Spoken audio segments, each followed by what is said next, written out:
Hi hello नमस्ते मैत्रिणींनो, कशा आहात सगळ्या. आज आपण बनवणार आहोत शेंगुळे थंडीचे स्पेशल. तर त्यासाठी मी घेतलेलं आहे शेंगदाणे, हिरवी मिरची, जिरे आणि लसूण. हे मिक्सरमध्ये छान वाटून घ्यायचं आहे, जास्त बारीकही करायचं नाही. त्यानंतर आपण ताटामध्ये घेतलेलं आहे 1.5 वाटी हुलग्याचं पीठ. हुलग्याला बरेच जण कुळीतही म्हणतात. हे हुलगे छान लालसर भाजून गिरणीमध्ये दळून आणून याचं पीठ बनवलं जातं. त्यानंतर त्यात आपण घातले अर्धा वाटी गव्हाचं पीठ आणि लाल तिखट. गव्हाचं पीठ का घातलं तर गव्हाच्या पिठाने त्याला छान चिकटपणा येतो त्या पिठाला आणि शेंगुळे छान आकारात बनल्या जातात, त्याला क्रॅक जात नाहीत. त्यानंतर आपण घातले चवीनुसार मीठ. मीठ अगदी प्रमाणात घालायचं. प्रमाण लक्षात येत नसेल तर 2 चिमूट कमी टाकायचं, पण जास्त नाही. त्यानंतर ह्यामध्ये घातली आहे कोथिंबीर आणि वाटलेलं वाटण. आता वाटलेलं वाटणही मी निम्मंच घातलं आहे आणि निम्मं आपल्याला रस्सा करण्यासाठी ठेवायचं आहे. आता ह्या पिठामध्ये थोडं थोडं पाणी घालून हे छान घट्ट असं मळायचं आहे. आणि पाणी एकदम थोडं थोडं घालायचं, कारण हे भस्कन पातळ झालं तर आपल्याला परत पीठ वाढवावे लागेल. त्यासाठी आधीच थोडं थोडं पीठ करून हे जाडसर छान मळून घ्यायचं आहे. तर बऱ्याचशा ठिकाणी हे शेंगुळे हुलग्याऐवजी डाळीच्या पिठाचे आणि गव्हाच्या पिठाचेही केले जातात. काही भागात शेंगुळ्यांऐवजी यांना शेवंतीही म्हणलं जातं. पण आमच्या दक्षिण नगर भागात तर याला हमखास शेंगुळेच म्हटलं जातं. आणि हे शेंगुळे थंडीच आणि पावसाळ्यात ज्यांच्या घरी आजी आहे त्यांच्या घरी हमखास होतात म्हणजे होतातच. आता ह्यामध्ये मी कढई घेतली आहे. कढईमध्ये टाकले तेल. तेलात टाकले जिरे आणि उरलेलं वाटण. आता हे वाटण खरपूस तेलावरती परतून घ्यायचं आहे. आता ह्याच्यामध्ये आपण थोडीशी कोथिंबीर घालणार आहोत.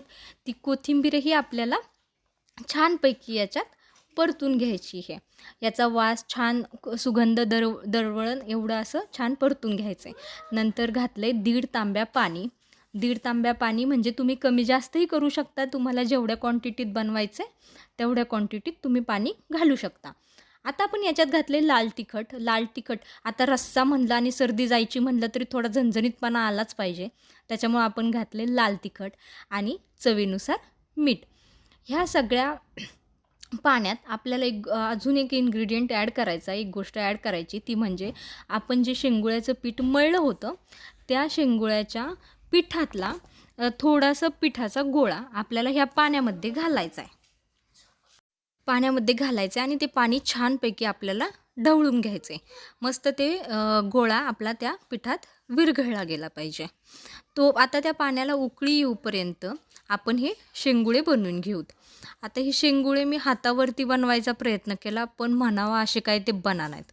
कारण की खूप दिवसांनी एकतर मी आज शेंगुळे बनवत होते आणि ते काय माझे म्हणावा असे एवढे छान येत नव्हते. नंतर मी त्याच्यासाठी घेतली प्लेट. मला वाटलं आता प्लेटीवर तरी छान येतील, पण कशाचं काय बुवा. हे तेलामुळं ते एवढे घसरत होते की त्याचा आकार म्हणावा असा जमतच नव्हता. तरी मी नाही म्हणता म्हणता 2, 4, 5, 6 प्लेटीवरती ट्राय करून करून दमल्यानंतर मी पुन्हा ताटात ट्राय करायचा प्रयत्न केला. ट्राय आणि प्रयत्न एकच झालं. पण छान जमलं. ताटात पण येत होते, पण एवढे फास्ट येत नव्हते. आता तुम्ही म्हणताय दिसताना तर फास्ट दिसतंय, पण कसं काय म्हणते फास्ट येत नव्हतं. ते काय नाही, ते ॲपमध्ये मी व्हिडिओ फास्ट मोडवरती लावला आहे म्हणून ते तुम्हाला असं दिसतंय की मी खूप फास्ट करते. असं नाही आहे, मी स्लोच करत होते, पण त्या मोडमुळं तुम्हाला ते फास्ट दिसतंय. ट्राय केल्यानंतर माझ्या डोक्यात एक आयडिया आली. म्हटलं व्हेजिटेबल कटरवर बघावं, ते थोडं खरबुडं असतं, त्याच्यावर जमेल चांगलं. म्हणून मी व्हेजिटेबल कटरवरती ते ट्राय करण्याचा प्रयत्न केला आणि खरंच खूप छान जमलं. मग सगळे शेंगुळे मी व्हेजिटेबल कटरवरतीच केले. तर तुमच्या भागात असं काही पारंपरिक पदार्थ बनवला जातो का की ज्याने सर्दी खोकल्यावरती छान रामबाण उपाय म्हणून तो काम करत असेल तर मला नक्की कमेंट करून सांगा. अदरवाईज तुम्हाला आपलं हुलग्याचं पीठ नसेल तुमच्याकडं आणि तुम्हाला हे बनवायचं असेल तरी मला तुम्ही कमेंट करून सांगा. मी तुम्हाला गव्हाच्या आणि डाळीच्या पिठाचे शेंगुळे कसे बनवतात ते मी तुम्हाला व्हिडिओतनं दाखवल. त्यानंतर ह्या पाण्याला छान उकळी आली होती. उकळी आलेल्या पाण्यामध्ये आपण सगळे शेंगुळे थोडे थोडे करून ॲड करणार आहोत आणि मस्त ढवळून घेणार आहोत. पटकन ढवळायचं जेणेकरून खाली चिकटायला नाही पाहिजे आणि चिकटत पण नाहीत, पण तरीही एक प्रिकॉशन घ्यायची कारण की पाणी उकळलेलं असतं. त्यानंतर थोड्या थोड्या अंतराने ते उघडून बघायचं आपले शेंगुळे शिजलेत का, कारण हे चांगले शिजल्याशिवाय त्याची टेस्ट लागत नाही, मग ते पिठाळ लागतात जर चांगले शिजल्या गेले नाही तर. जवळजवळ मला हे सगळे शेंगुळे बनवण्यासाठी 15 ते 20 मिनिट लागले.